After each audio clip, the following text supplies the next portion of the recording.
نحمدہ و نصلی علی رسولہ الکریم اما بعد فاعوذ باللہ من الشیطان الرجیم رب اشرح لی صدری ویسر لی امری واحلل عقدۃ من لسانی یفقہوا قولی۔ فضائل صحابہ کرام۔ ہم صحابہ کرام کی وہ خوبیاں دیکھ رہے ہیں جس کی وجہ سے اللہ نے پیارے نبی کو عرب میں اٹھایا۔ ابھی تک ہم نے جو 2 پوائنٹ دیکھے اس میں کیا کیا تھا یاد کر لیجئے۔ سب سے پہلی بات کیا تھی کہ ان کا حفظ بہت اچھا تھا، حافظہ بہت اچھا تھا، ذہانت بہت اچھی تھی، یعنی ذہانت اور حافظہ۔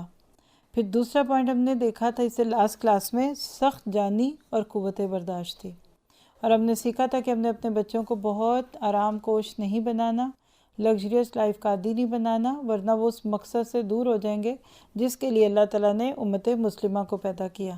آئیے دیکھتے ہیں آج نیکسٹ پوائنٹ، صحابہ کرام کی فیاضی اور سخاوت۔ یہ ہے ہمارا آج کا موضوع۔ عربوں میں فیاضی اور سخاوت کا وصف بہت نمایاں تھا۔ مہمان کے آنے پر اپنی ضرورت کی ایک ہی بکری یا ایک ہی اونٹنی ذبح کر دینا عام سی بات تھی، یعنی کسی کے سے ایک بکری بس ہوتی تھی، جس کا دودھ ہوتا تھا، جس کا دودھ بیچ کے گزارا کرتا تھا۔ مہمان آتا تھا تو بکری کاٹ کے اس کو مہمان کو کھلا دیتا تھا۔ کیا بات ہے! اسی طرح لوگ اونٹ تک اپنے ذبح کر دیتے تھے۔ عرب لوگ حاتم طائی کو اس کی سخاوت کی وجہ سے بہت پسند کرتے تھے، لیکن حاتم طائی خود اپنا واقعہ بیان کرتا ہے کہ وہ ایک دفعہ ایک یتیم لڑکے کے ہاں مہمان ٹھہرا۔ اس یتیم لڑکے کے پاس 10 بکریاں تھیں۔ اب سوچئے، پہلے روز اس نے میری مہمانی کے لیے ایک بکری ذبح کی، اس کا مغز پیش کیا جو مجھے بہت لذیذ لگا۔ سوچئے ذرا، آپ کو بھی اچھا لگتا ہوگا نا، برین، دماغ کھانا اچھا لگتا ہے کہ بھیجا کھانا اچھا لگتا ہے؟ تو کہتا ہے کہ میں نے اس کو کہا کہ یہ تو بہت مزے کا ہے۔ یتیم لڑکا روزانہ ایک ایک بکری میرے لیے ذبح کرتا رہا۔ اللہ اکبر۔ واپس جاتے ہوئے میں نے یتیم لڑکے سے پوچھا، تم نے ساری بکریاں میری خاطر کیوں ذبح کر دی؟ اپنے اوپر لیں ذرا، پزا ہو رہے کی اور بچوں کے لیے منگایا اور اوپر سے مہمان آ جائیں، چھپا دیں اس کو۔ وہ چھپتا تھوڑی ہے، وہ تو پتہ لگ جانا گھر والوں کو آتے ہی اندر کے کچھ نہ کچھ چھپایا ہوا ہے۔ پودینہ بھی نہیں چھپتا۔ سب کھلا دیا۔ تو کہا ساری بکریاں میرے لیے ذبح کر دیں؟ اس نے جواب دیا، سبحان اللہ، آپ جیسے محترم مہمان کو کچھ ایسی چیز اچھی لگے جو میرے پاس ہو اور میں اسے روک لوں، یہ تو عربوں کی شان کے خلاف ہے۔ حاتم طائی اس لڑکے کا یہ جواب سن کر بہت خوش ہوا اور اسے 300 سرخ اونٹنیاں اور 500 بکریاں دی، اور ساتھ کہا، کیا کہا ہوگا ذرا سوچیں، اب 300 سرخ اونٹنیاں، اور سرخ اونٹنی کو آپ لگائیے لینڈ کروزرز، 300 ریڈ کلر کی لینڈ کروزرز، اور 500 بکریاں، 500 ٹیسلا، کیا لگے گا؟ اور ساتھ ہی کیا کہا ہے سنیے، یتیم لڑکا مجھ سے زیادہ سخی ہے، جس نے میرے لیے اپنا سارا مال قربان کر دیا، میں نے تو اپنے مال میں سے ایک چھوٹا سا حصہ اسے دیا۔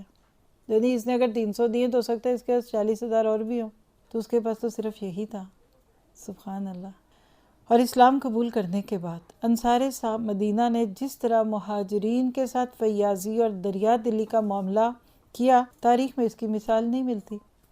مکہ سے آنے والے مہاجر کو اپنے ہاں مہمان بنانے کے لیے انصار مدینہ آپس میں قرعہ ڈالتے تھے اور جھگڑا کرتے کہ آنے والا مہاجر بھائی میرا مہمان بنے گا۔ آج ہم بھی کھلاتے ہیں، پر کب کھلاتے ہیں پتہ آپ کو؟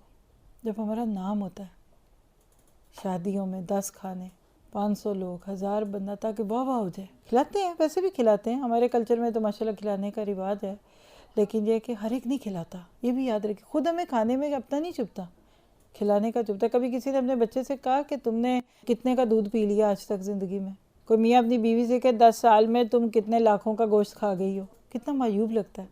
تو جس طرح ہم اپنے لیے لگاتے ہیں اس طرح دوسرے کے لیے بھی لگا سکتے ہیں۔ پھر اسی طرح سے آپ دیکھیے کہ حضرت طلحہ بن عبید اللہ کے پاس 4 لاکھ درہم کہیں سے آئے، 4 لاکھ درہم، اور درہم آپ کو پتا ہے کہ چاندی کا سکہ ہوتا تھا اس وقت میں۔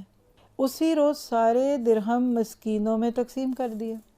ہم کہتے لو سارے آج ہی دے دیے تو وہ جو کل غریب آئیں گے ان کو کیا دیں گے، تھوڑا سا اس کے لیے رکھ لو۔ یعنی لوگ اپنے زکوٰۃ کے مال کو بھی توڑ توڑ کے بانٹتے ہیں تاکہ ماسی بھی خوش رہے، اور ہر مہینے ہم تنخواہ کے ساتھ اس کو اوپر دیتے رہے، اور وہ کہے گی چلو باجی پیسے تنخواہ میں تھوڑے بھی دیتی ہے، اوپر سے بڑا دیتی ہے، تو باجی تو اپنی زکوٰۃ بیچاری دے رہی ہے، وہ تو اس کا فرض تھا، اس نے دینی ہی دینی تھی۔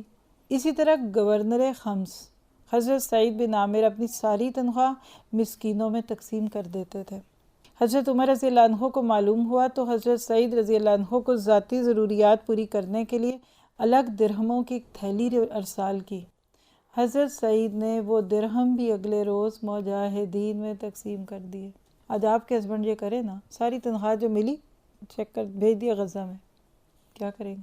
چاہے ہمارے پاس اور کتنا پہلے کا رکھا ہو، آپ کہیں گے پے نہیں آئی، چیک نہیں آیا، بینک میں نہیں آیا، کہتے بیگم آیا تھا میں نے سارے دے دیے۔ اب چاہے پچھلا کتنا دکھ رہا ہو، کہیں گے ہیں سارا دے دیا آپ نے، اور الگ سے جو ملا وہ بھی دے دیا، کیا بات تھی۔ تو بحیثیت عرب قوم سخاوت اور فیاضی ان کا ایک بہت بڑا وصف تھا۔ اسلامی تعلیمات نے اس کو اور نکھار دیا اور وہ پہلے کی نسبت کہیں زیادہ فیاض اور سخی بن گئے۔ آپ کو آج بھی یہ رنگ دکھے گا جب آپ حج اور عمرے پہ جاتے ہیں اور لوکل عرب لوگ جتنا کھانا بانٹتے ہیں، آپ کو حیرت ہوتی ہوگی۔ آج کل تو انہوں نے اس کو بڑا ایک آرگنائز پیکج بنا دیا نا۔ اس سال ہم رمضان میں ماشاءاللہ مکہ ہی تھے، تو انہوں نے ہر روز تھیلوں کے تھیلے بانٹنے ہوتے تھے۔ ہم جب اپنی جگہ سے اپنے ہوٹل سے آتے تھے نا، تو عصر کے قریب آپ نکلے نا تو مختلف جگہ، اور جو ان کے اپنی اسائنڈ ہے، آپ کو بھی بتا رہی ہوں، اگر کبھی جائیں عمرے پہ رمضان میں تو آپ کو بھی یہ فائدہ دے گی بات۔ اچھا، وہ گورنمنٹ کے اسائنڈ جگہ ہے نا کہ جہاں عورتوں نے بیٹھنا ہے یا مردوں نے، اس کے اوپر نمبر سب کچھ لگا ہوا ہے۔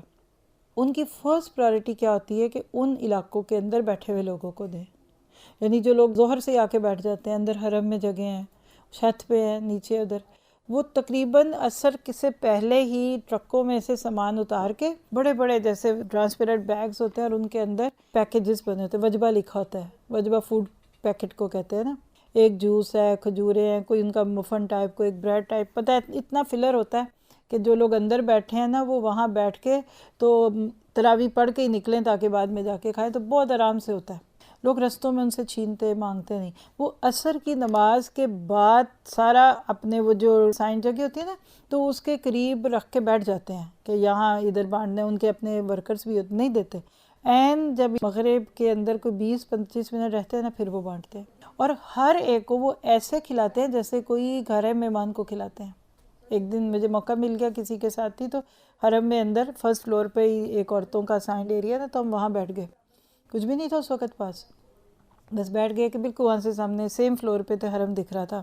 اب یقین کریں اس دن میں نے یہ سارا بلکہ آبزرو بھی کیا نا، پھر ان کی جو والنٹیئرز ہوتی ہیں، کسی کے پاس ایک پیکج ہے، پھر ایک کے پاس کھجورے ہیں، تیسری کے پاس پانی ہے، چوتھی گاوا لے کے، اس دن جیسے میں نے عزت سے روزہ افطار کیا شاید ایک بھی دن نہ کیا ہوگا، چاہے مل تو وہی کچھ رہا تھا جو سب کو ملتا ہے، نبن وغیرہ، لیکن وہ ہر چیز آپ کی پوری کرتے ہیں۔ سیم تھنگ باہر علاقوں میں جو بھی ہے، اور لیکن ہمارے لوگ کیا کرتے ہیں، اللہ معاف کرے، 6-6 8-8 وہ رستوں میں پکڑ لیتے ہیں نا، ان سے باہر بھی جب وہ بٹتا ہے تو غریب لوگ آ جاتے ہیں، تو وہ پھر ایک بندہ 8-8 10-10 پیکٹ لیتا ہے، پھر اس میں سارے تو نہیں کھائے جائیں گے نا، تو بعد میں دیکھیں تو وہاں ڈھیر پڑے ہوتے ہیں فالتو۔ حرم کی چھت پہ ہم نے پوری راتیں گزاری، جب آخری راتیں تھی، فجر کے قریب صفائی کرنے آتے تھے، یقین کرے ڈھیریاں اٹھا کے جاتے تھے، لے لیتے ہیں لوگ، کھایا نہیں جاتا نا پورا، تو پھر وہ وہیں چھوڑ کے جاتے ہیں۔ تو دینے والے بنیے، لینے والا ہاتھ، دینے والے ہاتھ کا تقابل آپ سب کو پتہ ہے، اور جو کوئی دے نا لے بھی لینا چاہیے ان سے، اور کھائیے، وہ روزے داروں کے لیے دے رہے نا، آپ کھائیے، اگر کھجوریں بڑھتی ہیں لے لیجئے، آپ لیجئے پھر دے دیجئے کسی کو۔ ایک دن صفا مروہ کی سعی میں تھی میں، سعی کے دوران انہوں نے آپ کو اتنی چیزیں بانٹی کہ وہ پہلے تو بندہ ایک کپ پکڑ لیتا ہے نا، یا ایک کھجور پکڑ لی، دوبارہ گزرے کوئی اور دے رہا ہوتا ہے، اب وہاں ہاتھوں میں کچھ تو ہوتا نہیں، پکڑیں کدھر، تھیلوں کے تھیلے۔ لیکن میں نے دیکھا ہے کہ واقعی انہوں نے کافی اچھا ارینج کیا ہوتا ہے کہ جو بندہ جہاں سٹک ہے، اسپیشلی جو خود باہر نہیں جا سکتا، تو اس کو مل جائے، تو لے لیا کریں، کھائیے، آپ سے زیادہ تو آپ دوسرے کو دے دیں، وہ آپ کو کہہ لیجئے کہ شیئرنگ از کیئرنگ کا اجر مل جائے گا۔ دل بڑا ہونا چاہیے نا۔ آپ یاد رکھیے گا، بڑے دل والوں سے اللہ بڑے کام لیتا ہے۔ یہ صرف روپے پیسے کا بڑا پن بھی نہیں ہوتا، کام معاف کرنے میں دل بڑا، میں کر لوں گی، اچھا کوئی نہیں یہ لا رہا میں لے آؤں گی، یہ جو سوچ ہوتی ہے نا، ایسے لوگوں سے اللہ بہت کام کرتا ہے۔ جیسے قدرت کا جو نظام ہے نا، اس میں کثرت ہے، آپ دیکھیے درخت پہ کتنا پھل لگتا ہے، کتنا گرتا ہے۔ ہمارے گھروں میں جب وہ اترتے ہیں پلوم میں، جتنی بھی کوشش کر رہے کہ کوئی ضائع نہ، جب باہر آئیں تو نیچے پڑے ہوتے تو میں کہتی اللہ یہ تو ہی ہے، پھر میں کیا کروں، اور وہ جو نیچے گرتے ہیں وہ بھی بعد میں کھاد بن جاتے ہیں۔ تھوڑی دیر سیب نیچے پڑا رہے، آپ نہ اٹھائیں تو زمین سے کیڑا آتا ہے اور وہ سیب کو کھانا شروع ہو جاتا ہے۔ تو قدرت کے اس کارخانے میں دینے والا مزاج بنائیے، اور اللہ آپ کو مجھے اس کی توفیق عطا فرمائے۔ نحمده ونصلي على رسوله الكريم اما بعد فاعوذ بالله من الشیطان الرجیم رب اشرح لي صدری ویسر لي امری واحلل عقدۃ من لسانی یفقہوا قولی۔ فضائل صحابہ کرام رضی اللہ عنہم اجمعین۔ آج ہم ان کی خوبیوں میں سے ایک اور خوبی دیکھیں گے کہ جس کی وجہ سے اللہ تعالیٰ نے ان کو اپنے پیارے نبی کا ساتھی بنایا، وہ ہے بے خوفی اور جنگجوئی۔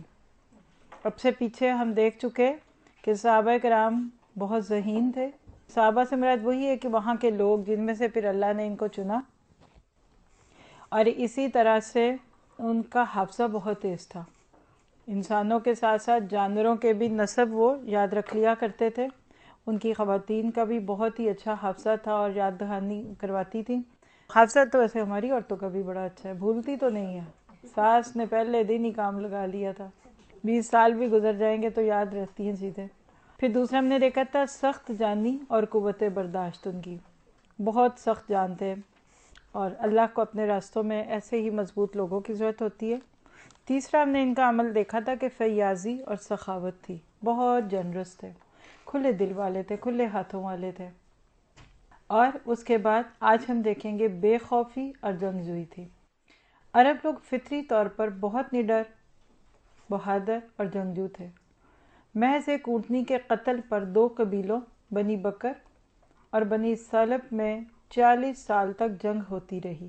گھڑ دوڑ میں یعنی گھوڑے کی دوڑ میں دھوکے سے گھوڑا آگے بڑھانے پر 2 قبیلوں میں جنگ شروع ہو گئی۔ ذرا سوچئے کہ ایک گھوڑا آگے نکل گیا، دوسرا پیچھے ہو گیا، چلو ہو گئی بات، گھوڑا تھا نکل گیا تو کیا ہوا، لیکن اس پر ایک جنگ شروع ہوئی اور کتنا عرصہ جاری رہی۔ اوس اور خزرج کی جنگ بواس بھی جاہلیت کی مشہور جنگوں میں سے ایک ہے۔ عرب لوگ جنگ میں موت کو اپنے لیے باعث فخر سمجھتے تھے۔ ایک شخص کو جب اس کے بھائی کے قتل کی خبر دی گئی تو اس نے کہا کہ اگر وہ قتل ہوا ہے تو کیا ہوا، اس کا باپ، بھائی اور چچا بھی قتل ہوئے تھے۔ اللہ کی قسم ہم میں سے کوئی بھی طبعی موت نہیں مرا، ہم تو نیزوں اور تلواروں کے سائے میں مرتے ہیں، یعنی ان کے لیے اتنی بگ ڈیل نہیں تھی ہے۔ 11 سال کی عمر شعوری اعتبار سے کیا عمر ہوتی ہے، آپ سوچیں، ہم ذرا اپنے طور پہ سوچیں، اس کو بھی ذہن میں لائیے۔ اتنی چھوٹی عمر تھی، لڑک پن میں شمار ہوتی ہے۔ حضرت زبیر بن عوام کی عمر صرف 11 سال تھی جب مکہ میں انہوں نے یہ افواہ سنی کہ قریش مکہ نے رسول اللہ صلی اللہ علیہ وسلم کو گرفتار کر لیا۔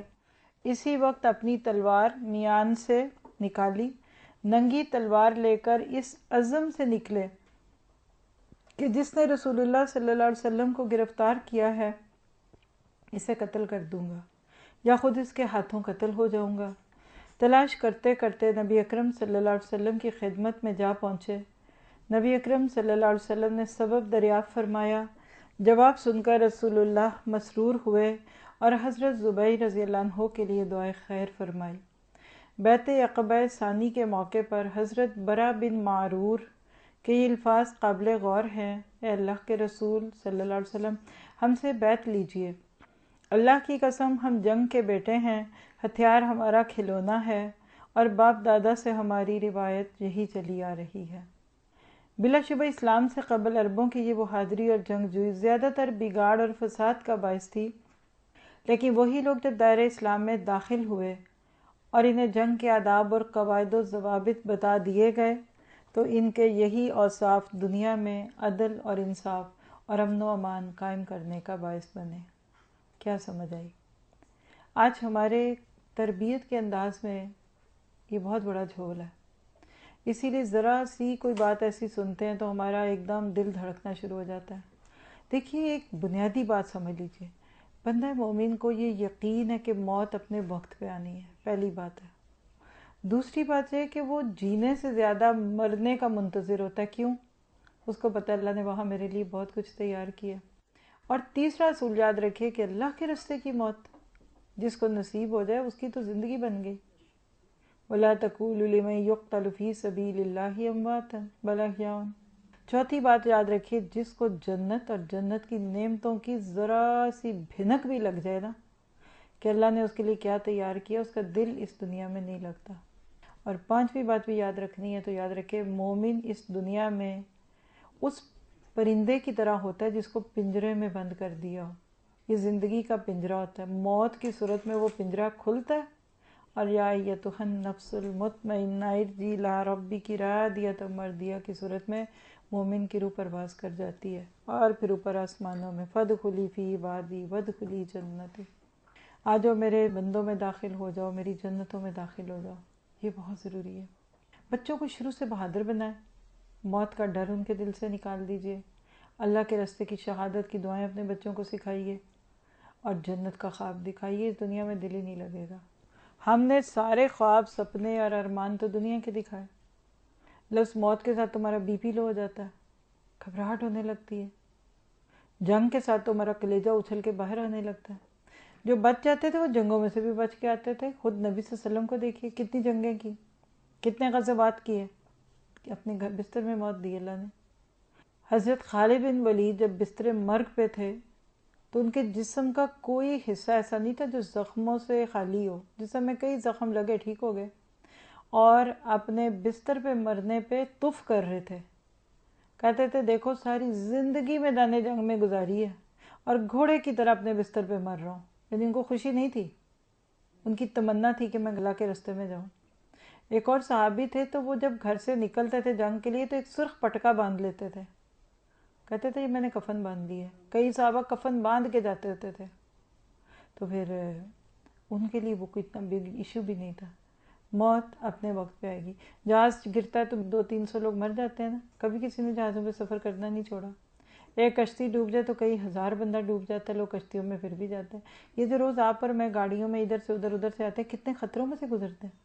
آپ نہ غلطی کریں، دوسرا کر دے، نہ وہ کرے نہ آپ کریں، کسی کا ٹائراڈ کھل جائے، وہ آ کے خود ہی آپ کو ٹکرا جائے، پھر کیا کریں گے؟ لیکن اللہ کا رستہ ایک ایسا رستہ ہے جس کے اندر جانے اور جس کے اندر تکلیف پہنچنے کے خوف سے بہت سارے لوگ ہول رہے ہوتے ہیں۔ تو ہمارے لیے اس میں عمل کی بات کیا ہے؟ بی بریو، اور موت اپنے وقت پہ۔ جب آپ نے تیاری کر لی ہے نا موت کی تو آپ فکر بھی نہ کریں۔ جس کی تیاری ہو جاتی ہے اس کا تو دل کرتا ہے جلدی پیپر ہو جائے، میرا کام پورا ہو جائے۔ جس نے تیاری نہیں کی ہوتی وہ کہتا ہے ہائے کبھی جنگ لگ جائے، ہائے کبھی پیپر ڈیلے ہو جائے، ہائے کبھی بغیر امتحان کی پاس کر دیں، کرونا ہی آ جائے تو ہمیں بغیر پڑھے آگے کر دیں، یہ لوگ سوچتے ہیں۔ تو ہم اپنے آپ کو چیک کر سکتے ہیں ہم کہاں ہیں۔ چلیے اللہ تعالیٰ آپ سب کو بھی ایمان دے، آپ کے بچوں کو بھی دے، اور بچوں کے ایمان کی فکر کریں۔ بہت سخت امتحان ہے اس وقت۔ اللہ تعالیٰ ہمیں صحیح پیرنٹنگ کا حق ادا کرنے کی توفیق دے۔ نحمدہ ونصلی علی رسولہ الکریم، اما بعد، فاعوذ باللہ من الشیطان الرجیم، رب اشرح لی صدری ویسر لی امری واحلل عقدۃ من لسانی یفقہوا قولی۔ فضائل صحابہ کرام۔ ہم صحابہ کرام کے اوصاف دیکھ رہے تھے کہ وہ خوبیاں جن کی وجہ سے اللہ نے پیارے نبی صلی اللہ علیہ وسلم کو عرب میں پیدا کیا، اور عربوں کی وہ خوبیاں جس کی وجہ سے نہ صرف یہ کہ لوگوں نے اللہ کے نبی کے پکار پہ لبیک کہا، بلکہ ساتھ ہی ساتھ آپ کے خدمتگار بھی بن گئے، اسلام کے معاونین بھی تھے۔ تو جو خوبیاں تھیں اس میں سے جو لاسٹ کلاس میں ہم نے خوبی دیکھی تھی ان کی، وہ کیا تھی؟ سبھی بول دیں، بے خوفی اور جنگجو تھے، نڈر تھے۔ تو ہمیں بھی اپنے بچوں کو بہادر بنانا ہے، بزدل نہیں بنانا۔ ہم چھوٹی چھوٹی چیزوں سے ڈراتے، پری آ گئی، جن آ گیا، بابا آ گیا۔ ایک تو ہمارے بابے پتہ نہیں کہاں سے آ جاتے ہیں ہمارے کلچر میں، تو لاشعور سے بچوں میں خوف بڑھ جاتا ہے۔ آج ہم جنرل چیزیں دیکھیں گے، بعض دیگر اوصاف حمیدہ، یعنی اب اوورآل مسلینیس طور پہ کیا خوبیاں تھیں عربوں میں۔ نمبر 1، عرب لوگ قول و قرار کے بہت پکے تھے۔ یہ لکھ لیجئے، کمٹمنٹ کر کے نبھانا۔ میری نظر میں کسی بندے کی اتنی بڑی خوبی ہے کہ اس کو کچھ بھی نہ آتا ہو تو میں سکھانے کو تیار ہوں، محنت کروا لوں گی، صبر کر لوں گی، وقت دے دوں گی، لیکن اس کو ہی رکھوں گی کیونکہ وہ مین آف دی ورڈز ہے، جو کہا وہ کرے۔ اور اگر مجھے کسی کے بارے میں ذرا سا بھی شک ہو نا کہ میں اس میں محنت کروں گی، پھر یہ چلا جائے گا، یہ ڈھیلا ہو جائے گا، یہ چھوڑ دے گا، تو اس کی 10 خوبیاں بھی مجھے کبھی بھی ٹیمپٹ نہیں کریں گی۔ وجہ صاف ظاہر ہے، کسی اور کی زمین پہ تو گھر کوئی نہیں بناتا نا، وہ زمین نکل گئی تو گھر گر جائے گا، بنیادیں ہمیشہ اپنی ہی زمین پہ ہوتی ہیں نا۔ تو کمٹمنٹ نبھانا بہت بڑی خوبی ہے۔ اور میں نے دنیا میں جن لوگوں کو بھی کسی مقام پہ پہنچتے دیکھا ہے نا، ان کی یہ کامن چیز دیکھی ہے کہ وہ کمٹمنٹ نبھاتے ہیں۔ کچھ لوگ بڑے متلون مزاج ہوتے ہیں، متلون کا معنی رنگ برنگے، کہتے ہیں گھڑی میں تولا گھڑی میں ماشا، اس طرح کبھی اچھلتے کودتے، کچھ دن بعد ان کا دل بھر جاتا ہے، کچھ دن بعد وہ بور ہو جاتے ہیں، کچھ دن بعد ان کو کوئی اور ہی چیز اٹریکٹ کرتی ہے، تو وہ ٹیسٹ چینجر ہوتے ہیں، وہ نہیں اچھے لوگ ہوتے ہیں، کسی جگہ نہیں پہنچیں گے۔ پاؤں جمے رہیں تو ایک دن آپ کے پاؤں کو اللہ تعالیٰ ہو سکتا ہے وہ پختگی دے دے جو اللہ نے وَاتَّخَذُوا مِن مَقَامِ إِبْرَاهِيمَ مُصَلًّى ابراہیم علیہ السلام کو دیا۔ اور آپ صحابہ کرام، انبیاء کرام سب کو دیکھ لیجئے، ان کی جو سب سے بڑی خوبی ہمیں نظر آتی ہے نا، وہ بات کر کے تھڑکے نہیں، پیچھے نہیں ہوئے۔ تو اللہ سے مانگنا اگر ہمیں اپنے اندر کمی محسوس ہو تو دعا کریے کہ اللہ مجھے ثابت قدم رکھ۔ یہ جو بات ہے نا ثابت قدمی، وہ بھی تو یہی ہے نا، قدموں کا جمنا۔ اسی طرح دوسری بات، تلوار کی دھار پر بھی سچی اور کھری بات کہتے تھے، یعنی جان کا خطرہ بھی ہو تو جھوٹ نہیں بولتے تھے، اور یہ بھی بہت بڑی خوبی ہوتی، کھری بات، قولوا قولا سدیدا۔ تیسری بات، کسی سے عہد کرتے تو اسے ہر قیمت پر پورا کرتے، یعنی وعدوں کو نبھاتے تھے، عہد کو نبھاتے تھے۔ نیکسٹ، کسی کو امان دیتے تو اپنی جان پر کھیل کر اس کی حفاظت کرتے۔ امان دینا اس دور کا ایک بہت مشہور طریقہ تھا، جیسے آج لوگ کہتے ہیں نا انشورنس کرائی ہوئی ہے۔ عربوں کے پاس کوئی اس طرح کے تو طریقے نہیں تھے، لیکن وہ سمپلی ایک دوسرے کو سپورٹ کرتے تھے۔ اب لکھ لے کہ امان کا سپورٹ سسٹم تھا، میں تمہیں سپورٹ کروں گا، بس کہہ دیا۔ اس کے بعد پھر اپنی جان پہ بھی کھیلنا پڑتا کرتے، کیونکہ کئی دفعہ جن کو امان دی ہوتی تھی ان سے قتل ہو جاتا تھا، لوگ ان کی جان پہ ہوتے تھے، پیسہ مانگتے تھے، یہ دیتے تھے، کہتے تھے جب میں نے اس کو اپنی کسٹڈی میں لیا ہے، جب میں نے اس کو اپنی امان میں لیا ہے تو میں اس کی مدد کروں گا۔ پھر مظلوم کی حمایت کرتے۔ اب دیکھیں ایک ایک خوبی ایسی ہے کہ جس پہ غور کرنے کی ضرورت ہے۔ مظلوم کی حمایت وہی کرے گا جو اللہ سے بدلہ مانگے گا، وہ بیچارے مظلوم نے کیا دینا ہے۔ حرام مہینوں کا احترام کرتے تھے کہ اگر باپ کا قاتل بھی نظر آ جاتا تھا تو اس کو نہیں مارتے تھے۔ پھر اسی طرح انہیں ایام میں لڑائیاں ملتوی کر دیتے۔ پیچھے 3 مہینے میں ہماری تو نہیں کسی سے کوئی لڑائی ہوئی، خاندانی، سیاسی، 3 مہینے حرمت کے مستقل گزرے ہیں ابھی۔ ہمارے ہاں تو وہ سیاسی جنگیں بھی لگی رہتی ہیں، یہ جنگ ہی روک لیتے، غزہ کی جنگ روک لیتے کہ سیز فائر کر دو، محرم کے مہینے آگے۔ ہم مسلمانوں نے نہیں کبھی اس کو دیکھا تو غیروں سے کیا کہیں گے۔ پھر اسی طرح حرم شریف کا احترام کرتے تھے، بیت اللہ کی حرمت۔ حرم شریف میں اپنے باپ کا قاتل دیکھ لیتے تو اس سے بھی صرف نظر کرتے، یعنی اس کو اگنور کر دیتے۔ پھر حجاج کو کھانا کھلاتے۔ کچھ چیزیں آپ کو آج بھی دکھیں گی عربوں میں، حجاج کو کھلانا پلانا باعث ثواب سمجھتے، بیت اللہ شریف کی خدمت باعث فخر اور باعث سعادت سمجھتے۔ بیت اللہ شریف کی عظمت اور احترام ان کے دلوں میں اس قدر تھا کہ بعثت مبارک سے پہلے بیت اللہ شریف کی تعمیر کے وقت قریش مکہ نے یہ عہد کیا کہ اس کی تعمیر پر صرف حلال کمائی استعمال کریں گے۔ چنانچہ حلال کمائی ختم ہونے کے بعد تعمیر روک دی گئی۔ حتیم کی نامکمل دیوار کا سبب ان کا یہی عہد ہے۔ یہ سنا ہوا ہے نا اپنے واقعہ۔ حرم اوول تھا پہلے، یعنی یہ 3 کونوں سے اور چوتھا گول تھا، جیسے اکثر ہماری نانیوں کے گھروں میں آج بھی ایسے گھر ہیں کہ گول کمرہ کہتے تھے، رواج تھا ایک دور میں۔ تو حرم بھی اس طرح سے، یعنی 3 کونے اور چوتھا اس ایسے لمبوترا تھا۔ تو کہا کہ اس کو ہم حلال کمائی سے بنائیں گے، اور حلال کمائی اتنی بھی نہیں تھی لوگوں کی کہ مل کے سارے ایک کمرہ بنا لیتے۔ یہاں سے دیکھیں کہ اس وقت سورس آف انکم کیسا بگڑا ہوا تھا۔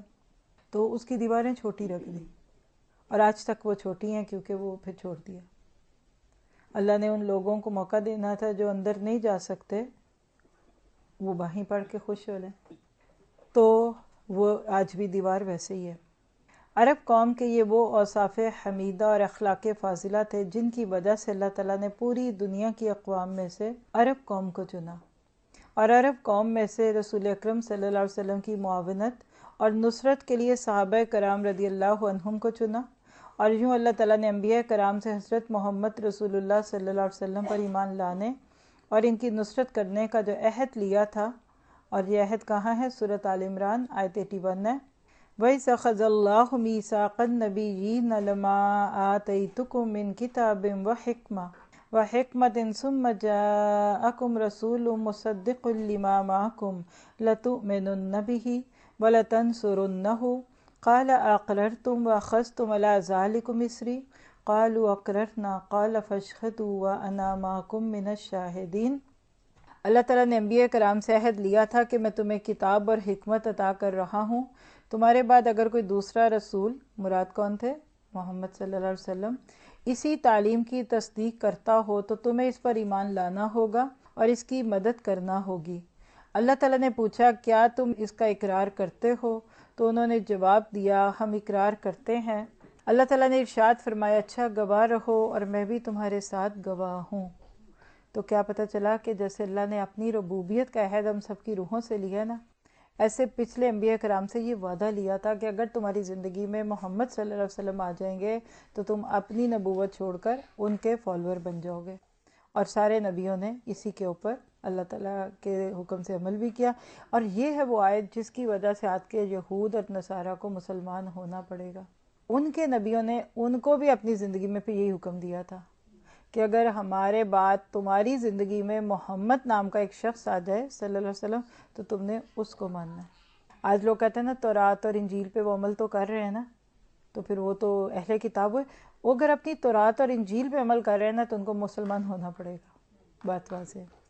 اللہ تعالیٰ نے یہ ساری باتیں پیش کی، عملاً وہ صحابہ کرام کی مقدس جماعت کے حصے میں سعادت حاصل ہے، یعنی عملاً وہ سعادت صحابہ کرام کی مقدس جماعت کے حصے میں آئی۔ سمجھیے گا اس کو، ہر نبی نے جب کہا نا اپنے ساتھیوں کو کہ اگر تمہاری زندگی میں محمد آ جائیں صلی اللہ علیہ وسلم تو مانو گے، تو نہیں آئے نا۔ کس کی زندگی میں آئے؟ صحابہ کی۔ تو ہر صحابی بھی تو پہلے دوسرے دین پہ تھا نا، ان کی اس لیے بھی خوبی ہے کہ انہوں نے اللہ کے نبی کو اس وقت پہچانا جب آپ کوئی معروف شخصیت بھی نہیں تھے۔ پتہ نہیں ہم اس دور میں ہوتے تو مانتے کہ نہ مانتے، ہم تو اتنی لاجکس مانگتے ہیں نا، دلائل مانگتے ہیں، تو اس لیے صحابہ کرام کو اللہ عزت دیتا ہے۔ اسی کو کہتے ہیں نا، سورہ جمعہ کی آیت 4 میں آتا ہے ذَلِكَ فَضْلُ اللَّهِ يُؤْتِيهِ مَن يَشَاءُ وَاللَّهُ ذُو الْفَضْلِ الْعَظِيمِ، یہ اللہ کا فضل ہے، وہ جسے چاہتا ہے دے دیتا ہے، اور اللہ بہت فضل فرمانے والا ہے۔ تو کیا پتہ چلا کہ صحابہ کرام کو اللہ نے ایسے ہی نہیں چنا۔ یہ جو ان کے ناموں کے ساتھ ایک سلوگن ہے نا کہ رضی اللہ عنہم ورضوا عنہ ذَلِكَ لِمَنْ خَشِیَ رَبَّهُ، تو دے ڈیزرو دیٹ۔ اور اللہ کو کبھی کسی کی غلطی نہیں لگتی۔ اگر آپ میں کوئی خوبی ہے نا، پورا یقین رکھیے کہ اللہ اس کی قدر کرے گا، اور اگر آپ میں کوئی کمی ہے تو اس کو دور کر لیجئے۔ تو یہاں الحمدللہ صحابہ کرام کی خوبیاں جو تھی وہ پوری ہوئیں۔